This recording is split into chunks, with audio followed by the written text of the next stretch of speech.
Bismillahirrahmanirrahim. Alhamdulillahilladzi hadana wa waffaqana lil a'mal fadlan minhu wa ihsanan 'alal ummal. Ashhadu an la ilaha illallah wahdahu la syarika lahu dzul 'izzati wal jalal. Wa ashhadu anna sayyidana Muhammadan abduhu wa rasuluhul munqidhu minadh dhalal. Allahumma salli wa sallim wa barik ala sayyidina Muhammadin sahibil bahjati wal jamal wa ala alihi wa sahbihi wa dzurriyyatihi wa atba'ihi ila yaumi la yanfa'u fihi al-amwal. Amma ba'du. Yang kita hormati dan kita cintai para habaib, para alim ulama, muhibbin, hadirin dan hadirat rahimakumullah. Alhamdulillah, puji dan syukur kita haturkan kehadirat Allah Subhanahu wa ta'ala yang melimpahkan berbagai macam anugerah dan nikmat kepada kita, yang memberikan hidayah, taufik dan inayah kepada kita, sehingga kita dapat berkumpul bersama-sama di majelis yang penuh berkah dan rahmat ini. Salawat dan salam kita haturkan pula kepada junjungan kita Nabi besar Muhammad sallallahu alaihi wasallam dan kepada seluruh keluarga, para sahabat, zuriat dan para pengikut beliau sampai hari akhir nanti. Para muhibbin rahimakumullah, al-hikmatul hadiyatu was-sab'un minal hikamil ataiyah. Qala al-Imam Ahmad ibn Athaillah As-Sakandari rahimahullah wa nafa'ana bi'ulumi. Hikmah yang ke-51 daripada Al-Hikam, berkata al-Imam Ahmad ibn Athaillah As-Sakandari rahimahullah, la amala arja lil qabul min amalin yagibu anka syuhuduhu wa yahtakiru indaka wujuduhu. Yang artinya, tidak ada amal ibadah yang lebih diharapkan untuk diterima Allah daripada amal ibadah yang gaib dari engkau menyaksikannya, dan hina di sisi engkau adanya itu amal ibadah. Itulah kurang lebihnya terjemah daripada hikmah yang ke-51 ini. La amala minal a'mal al-mutaqarrabi biha ilallahi subhanahu wa ta'ala min ityanin wa tarkin arjalil qabul indallahi ta'ala min amalin tashhadu bihi anna alladhi waffaqaka lahu huwallahu ta'ala walaulahu ma sadara minka dhalikal amal wa an la ta'tamida alaihi fi tahsili amrin minal umur liru'yatika taksira fihi wa adama salamatihi minal afat al-mani'ati min qabulih. Tidak ada amal ibadah daripada amal-amal ibadah yang dijadikan pendekatan dengan amal ibadah itu kepada Allah Subhanahu wa ta'ala, baik daripada melaksanakan perintah seperti sembahyang, puasa, zakat, watarkin dan meninggalkan larangan,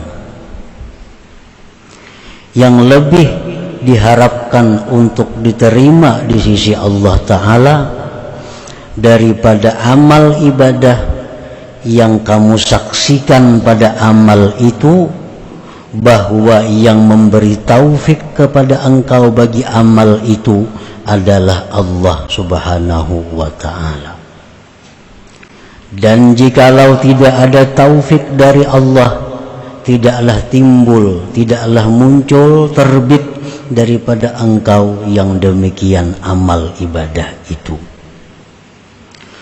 Dan bahwa tidaklah engkau berpegang atas amal itu pada menghasilkan perkara daripada perkara-perkara, karena melihatnya engkau akan kekurangan pada itu amal, dan melihatnya engkau tiada selamat itu amal daripada penyakit-penyakit yang mencegah bagi diterimanya amal itu.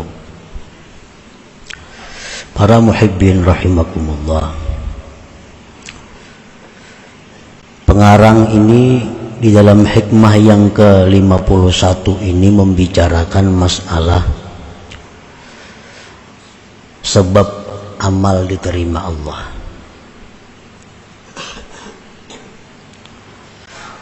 Amal kita itu banyak sebabnya, syarat-syaratnya agar bisa diterima oleh Allah, selepas kita melaksanakan kewajiban kita.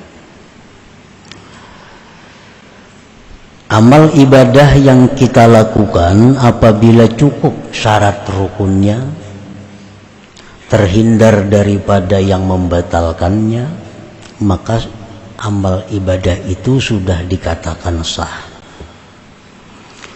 Sembahyang contohnya, puasa, zakat, bila syarat-syaratnya sudah kita laksanakan, rukun-rukunnya kita penuhi, pembatal-pembatalnya dijauhi, maka ibadah sembahyang, puasa itu sah. Namun apakah yang sah itu diterima oleh Allah? Karena setiap yang sah itu belum tentu diterima Allah. Untuk bisa diterima Allah, amal ibadah ini memerlukan lagi syarat-syarat yang lainnya. Di antara sekian syarat-syarat yang bisa membawa amal ibadah kita ini diterima Allah, maka syarat yang paling diharapkan untuk bisa diterima Allah dua hal. Yang pertama, amal ibadah yang kita saksikan pada amal ibadah itu taufik Allah, pertolongan Allah, rahmat Allah. Nah, apabila kita melakukan satu ibadah yang kita pandang adalah bahwa ibadah yang kita lakukan itu merupakan taufik Allah kepada kita, ibadah yang kita perbuat itu merupakan anugerah yang diberikan kepada kita. Nah, bukan ibadah itu merupakan dari diri sendiri. Apabila kita bisa memandang ibadah kita itu sebagai anugerah Allah, apabila kita bisa memandang bahwa ibadah itu adalah taufik Allah, bukan dari diri kita sendiri, nah ini harapan kuat ibadah itu diterima Allah. Harapan kuat. Yang kedua, ibadah yang kita lakukan itu tidak kita jadikan sesuatu yang menghasilkan baik derajat, baik keluasan rezeki, baik surga atau lainnya. Aku pangdahulu tuh hukma amalakan itu, nah akhirnya aku murah rezeki, Nah, ini ngarannya berpegang kepada amalan. Nah, bila kita macam itu halnya, ini salah satu sebab yang mencegah diterimanya itu amalan. Amalan-amalan yang telah kita lakukan itu jangan kita perpegangi, jangan kita bikin andalan.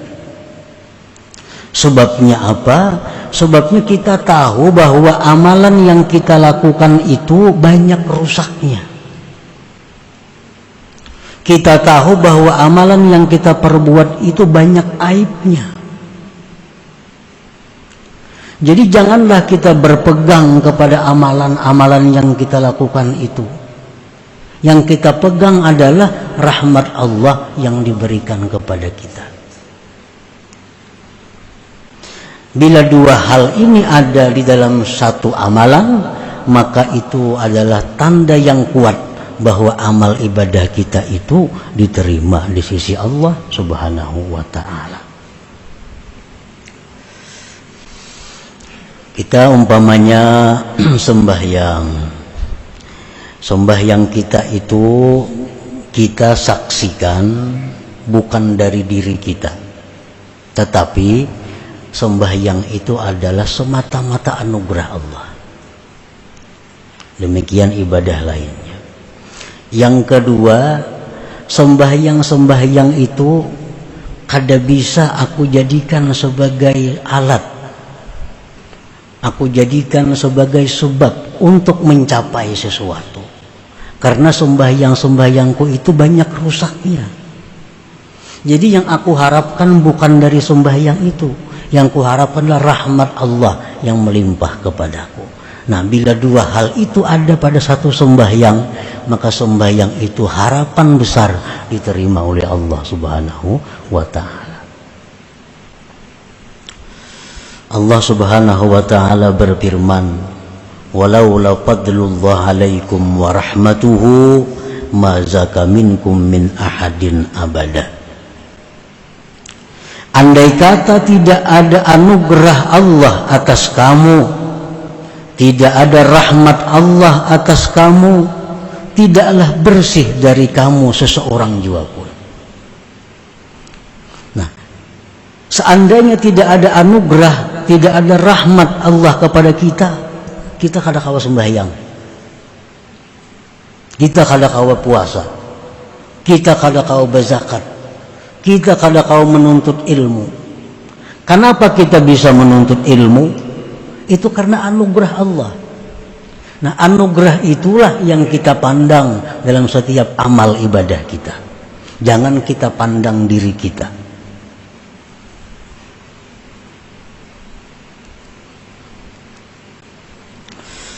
Ibadah yang kita perbuat itu jangan dibesar-besarkan. Apalagi dibikin satu andalan, satu pegangan. Karena ibadah itu kita yakin, kita tahu banyak rusaknya. Dan ibadah itu kullama suggirat kaburat. Ibadah itu bila mana kita kecilkan, ibadah itu bila mana kita hinakan, dia menjadi besar di sisi Allah. Wa idza kubbirat sagurat. Ibadah itu bila kita besarkan, ibadah itu bila kita andalkan, dia jadi kecil di sisi Allah. Bahkan bisa tidak ada sama sekali di sisi Allah. Jadi yang kita pegang, yang kita andalkan adalah bukan ibadah yang kita perbuat, tetapi rahmat Allah Subhanahu wa ta'ala. Itu yang kita harapkan, yang bisa menyelamatkan kita, yang bisa membuat kita sukses. Bukan ibadah kita, tetapi rahmat Allah Subhanahu wa ta'ala. Rasulullah sallallahu alaihi wasallam bersabda, "Ma minkum min ahadin yunjihi amaluhu." Qalu wala anta ya Rasulullah. Qala wala ana illa ayyataghammadani Allah dirahmatih. Tidak ada daripada kamu seorang pun, kata Rasulullah, yang diselamatkan oleh amalnya di akhirat. Andai kata kita dihitung dengan amal semuaan kita ini masuk neraka. Tidak ada seorang pun dari kalian yang bisa menyelamatkan akan dia oleh amalnya. Ujar sahabat bertanya, pian-pang wahai Rasulullah. Aku pun demikian, kata Rasulullah. Kecuali bahwa Allah melimpahkan kepadaku dengan rahmatnya.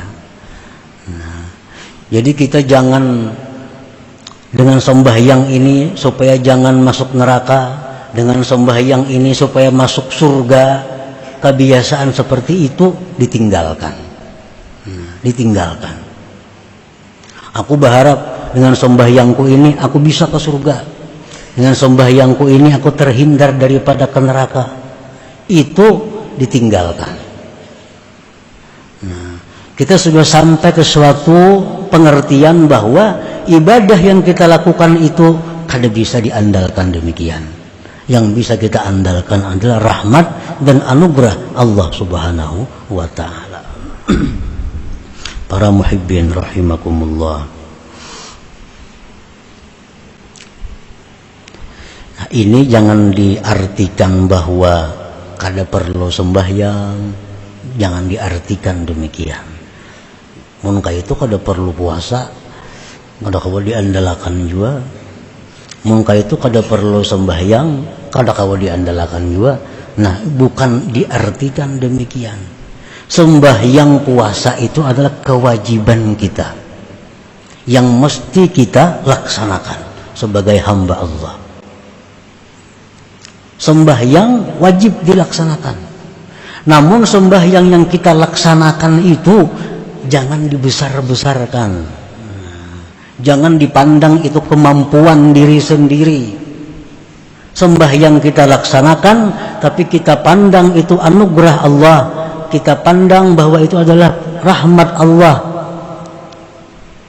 Bukan meninggalkan sembahyangnya. Nah, ini hanya mengalihkan pemahaman, mengalihkan i'tikad kita yang selama ini bahwa kita anggap dengan sembahyang itu kita ke surga. Dengan sembahyang itu kita selamat dari neraka. Padahal tidak demikian. Padahal kada macam itu. Nah, sembahyang ini adalah tugas kita. Puasa adalah kewajiban kita. Mengenai kita ini ke surga, mengenai kita ini selamat dari neraka, itu semata-mata rahmat dari Allah Subhanahu wa ta'ala. Para muhibbin rahimakumullah. Man amila amalan wa lam yashhad anna Allah waffaqahu lidzalikal amal bal min nafsihi fahuwa mu'jibun bi amalihi. Orang yang mengerjakan satu ibadah, puasa, sembahyang, bersedekah, dan dia tidak menyaksikan bahwa Allah yang memberi taufik dia kepada itu ibadah. Ini kadang memandang ibadah yang dia lakukan itu taufik Allah. Kadang memandang itu. Yang dia pandang adalah dirinya sendiri. Bahwa mu'jib bi amalihi, itu orang ngarannya ujub dengan amalnya.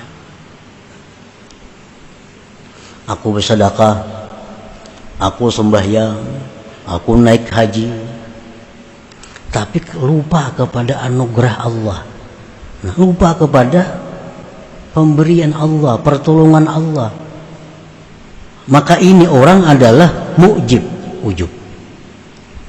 Nah, bukan kita kada boleh ba'aku, itu bukan. Jangan diartikan bila ba'aku itu ujub, kada demikian. Ba'aku itu atau ba'kami itu disuruh. Jangan ditiadakan aku dan kami. Tetapi yang dikehendaki itu adalah setiap aku dan kami yang kita ucapkan bahwa diselimuti zahir dan batin aku dan kami itu dengan pertolongan Allah. Jangan kada ba'aku itu meniadakan nang ada. Jangan kada ba'kami itu meniadakan nang ada. Kita disuruh ba'aku, disuruh ba'kami, tapi dengan aku yang diciptakan Allah, dengan aku yang tidak bisa lepas daripada pertolongan Allah. Ayo ba aku nu sembahyang kada ba aku kada sah. Sembahyang kada ba aku kada sah, siapa na sembahyang? Makanya usalli, aku sembahyang ba aku. Tapi aku ini adalah aku yang diciptakan Allah dan aku yang tidak bisa lepas dari pertolongan Allah. Nah, para muhibbin rahimakumullah, itu diajarkan di dalam Fatihah sendiri kita baca. Iyyaka na'budu, kepada Engkau ya Allah kami menyembah. Kami. Jangan diarti lain kami itu mesti kami artinya. Iyyaka na'budu, hanya kepada Engkau ya Allah kami menyembah. Tapi kami nang macam apa? Wa iyyaka nasta'in, dan hanya kepada Engkau kami minta pertolongan. Nah, jangan dipisah antara na'budu lawan nasta'in. Bila na'budu aja bisa ujub, bisa macam-macam. Bila nasta'in aja bisa murtad, bisa macam-macam. Jadi na'budu nasta'in ini adalah waw, diikat oleh waw. Waw itu lil jam'i, dihimpunkan. Iyyaka na'budu wa iyyaka nasta'in. Kepada Engkau ya Allah kami menyembah, tapi kami yang tidak lepas dari pertolongan Engkau. Nah, jadi orang ujub itu meninggal nasta'in. Orang bertasawuf nang salah meninggal na'budu. Padahal Fatihah mengajarkan iyyaka na'budu wa iyyaka nasta'in. Dan waw itu bukan litartib. Waw itu bukan bersusun, enggak ada. Waw itu lil jam'i, berhimpun. Iyyaka na'budu wa iyya, wawnya tuh wa iyya, waw itu artinya dan itu berhimpun. Bukan satu persatu. Jakanya fa, iyyaka na'budu fa iyyaka, nah itu satu persatu. Atau iyyaka na'budu summa, itu persatu persatu. Ada ini iyyaka na'budu wa iyyaka nasta'in. Itu bersatu antara na'budu dan nasta'in. Nah, jadi kita mesti aku umpamanya ini pulpen siapa? Pulpen ampun kau itu. Jangan pun orang lain dibedakan. Jangan pun kita. Ini ampun kau atau ampun kami. Siapa yang bersedekah tadi? Aku. Jangan lain pada aku. Siapa yang bersedekah? Tetapi aku yang kita maksud itu adalah aku yang diciptakan oleh Allah dan aku yang tidak bisa lepas dari pertolongan Allah. Nah, selamat itu. Nah, man amila amalan wa lam yashhad anna Allah waffaqahu lidzalikal amal bal min nafsihi fa huwa mu'jib bi amalihi. Orang yang beramal satu amalan tapi dia kada melihat bahwa amalan itu taufik Allah, bahkan dari dirinya sendiri, itu ujub. Al-ujubu minal muhlikat, ujub itu adalah membinasakan, baik membinasakan dirinya, membinasakan amal perbuatannya. Dan ujub ini merupakan salah satu sumber dari sumber macam-macam kejahatan. Para muhibbin rahimakumullah, kenapa orang itu agak asalnya dari ujub? Kenapa orang itu mau ria? Karena asalnya dari ujub. Kenapa ria? Melihat aku nang bama. Kada ingat lagi lawan nang nasta'innya tadi. Nah, itu mau ria. Kenapa sombong? Karena na'budunya aja diingkutinya, nasta'innya kada. Kenapa kikir? Bakhil? Karena na'budu aja. Kenapa orang kikir? Merasa nang becari itu inya. Nang becari itu merasa inya. Aku lapah mengumpulkan tunggal ribuan duit nih. Tunggal ribuan mengumpulkan lapah. Nah, nang merasa inya, nang datang inya nang peroleh rezeki, rezeki itu merasa milik ampunnya. Dari situ kikir. Pada andai kata dia merasa bahwa rezeki itulah anugerah Allah, inya kawa turun ke pasar itu pun anugerah Allah, kada akan kikir.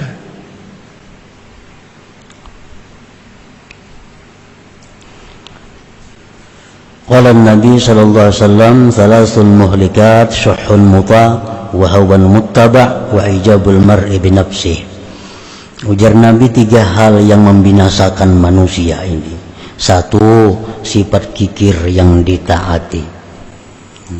Sifat kikir itu sebenarnya kadang membahayakan.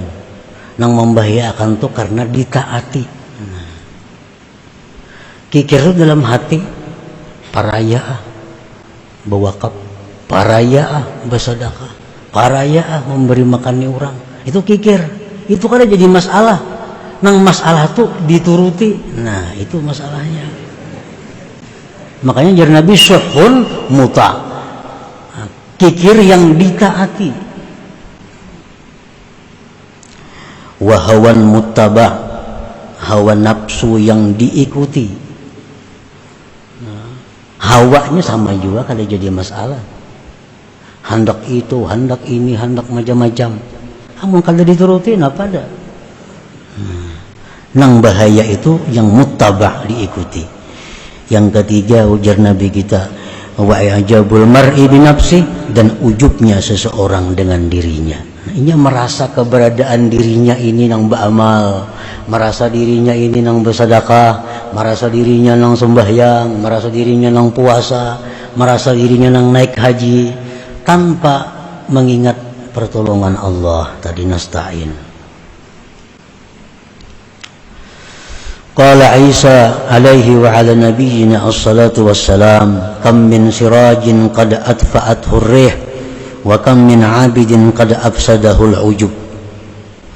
Nabi Isa berkata, berapa banyak lampu yang dipadamkan oleh angin, berapa banyak orang yang ahli ibadah dirusak oleh ujub itu. Salah satunya orang yang dulunya taat kemudian rusak adalah Qarun. Qarun nang di zaman Nabi Musa alaihi salam. Nah, Qarun ini sudah tahu semuaan manusia paling sugih. Harta berlimpah ruah diberikan Allah kepada Qarun. Lalu dinasihati oleh Nabi Musa. Ujar Nabi Musa, wahai Qarun, itu kan bisa harta banyak, cari akhirat. Nah, jangan kikir. Harta banyak diberi Tuhan. Nah, tuntut akhirat dengan harta itu. Apa jawaban Qarun? Allah mengisahkan dalam Al-Quran. Qala innama utituhu ala ilmin indi. Ujar Qarun, aku ini banyak punya harta. Memang aku pintar. Aku pintar. Karena ada ilmu yang ada pada diriku. Sehingga aku banyak punya harta. Qarun lupa menyandarkan itu kepada Allah subhanahu wa ta'ala. Padahal siapa yang memberi ilmu itu adalah Allah. Dari mana datangnya rezeki? Dari Allah. Sehingga Qarun itu menentang kepada Nabi Musa. Aku punya harta ini karena aku punya ilmu, ujar Qarun. Akhirnya apa? Si Qarun karena ujubnya itu, karena mengakuinya itu tanpa mengakui pertolongan Allah, fakhasafna bihi wa bidarihil arda, kami tenggelamkan Qarun itu dan rumah-rumahnya kami tenggelamkan, harta-hartanya ke dalam bumi. Nah, ini jar Nabi tadi, muhlikat. Ujub itu membinasakan ampun dirinya, membinasakan amalnya. Ampun dirinya apa yang binasa? Beribadah, membayangkan apa? Nah, beribadah semalaman suntuk menahan mata. Tapi karena dia merasa itu dirinya bukan pertolongan Allah, binasa. Nah, para muhibbin rahimakumullah. Wa man amila amalan wa'tamada 'alaihi fa huwa mudillun 'ala Allah bi 'amalihi wa amalul mudilla yurfa' ila Allah taala. Orang yang beramal satu amalan, kemudian dia berpegang atas amalan itu. Ia menganggap bahwa amalan-amalannya ini kawa dia pegang bisa menyelamatkan inya. Nah, orang ini ngarannya adalah mudillun alallah. Arti mudil alallah itu orang ini merasa punya tempat di sisi Allah. Orang ini punya tempat di sisi Allah. Apabila kita merasa punya tempat kedudukan mulia di sisi Allah, amal kita tidak sampai diangkat kepada Allah. Tidak sampai diangkat kepada Allah.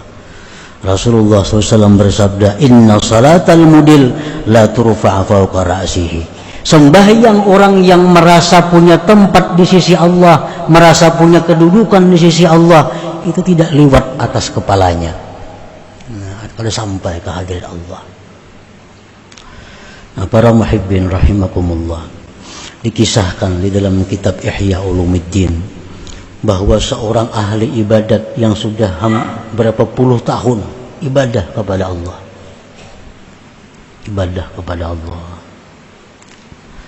lalu suatu hari si ahli ibadah ini ada hajat kepada Allah, ada hajat.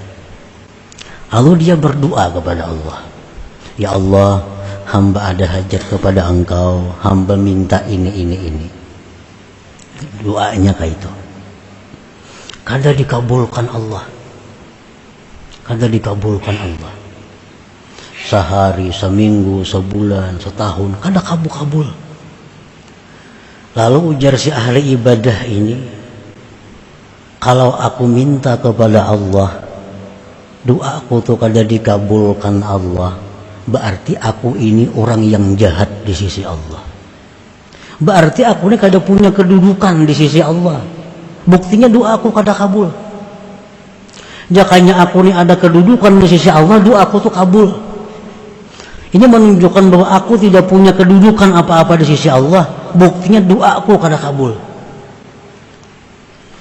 Nah, Allah Subhanahu wa ta'ala menurunkan malaikat untuk menemui ahli ibadat ini. Katakan kepada ahli ibadat bahwa kamu merasa tidak punya kedudukan di sisi Allah, itu lebih afdal daripada ibadah kamu yang 60 tahun itu. Kita beribadah 100 tahun, lalu kita merasa punya ada pangkat di sisi Allah, ini hancur ibadah kita. Kenapa? Karena kita ada mengandalkan ibadah. Nah, para muhibbin rahimakumullah, jadi kesimpulan yang ke-51 ini adalah dua hal, bahwa bila kita melakukan ibadah, pandanglah pertolongan Allah, pandanglah anugerah Allah yang membuat kita bisa demikian. Jangan kita pandang kekuatan kita. Banyak yang lebih kuat dari kita, tapi kada bisa beribadah karena tidak ada anugerah Allah. Yang kedua, amal ibadah yang kita perbuat itu jangan diagung-agungkan, jangan dibesar-besarkan, tetapi sebaliknya, bahwa amal yang kita lakukan itu banyak cacatnya, banyak kurangnya, sehingga kada punya harga. Nah, bila demikian amal ibadah itu, maka ini akan jadi modal yang kuat untuk diterima di sisi Allah Subhanahu wa ta'ala. Nah, kemudian hikmah yang ke-52 ila hadratin Nabi sallallahu alaihi wasallam. Al-Fatihah.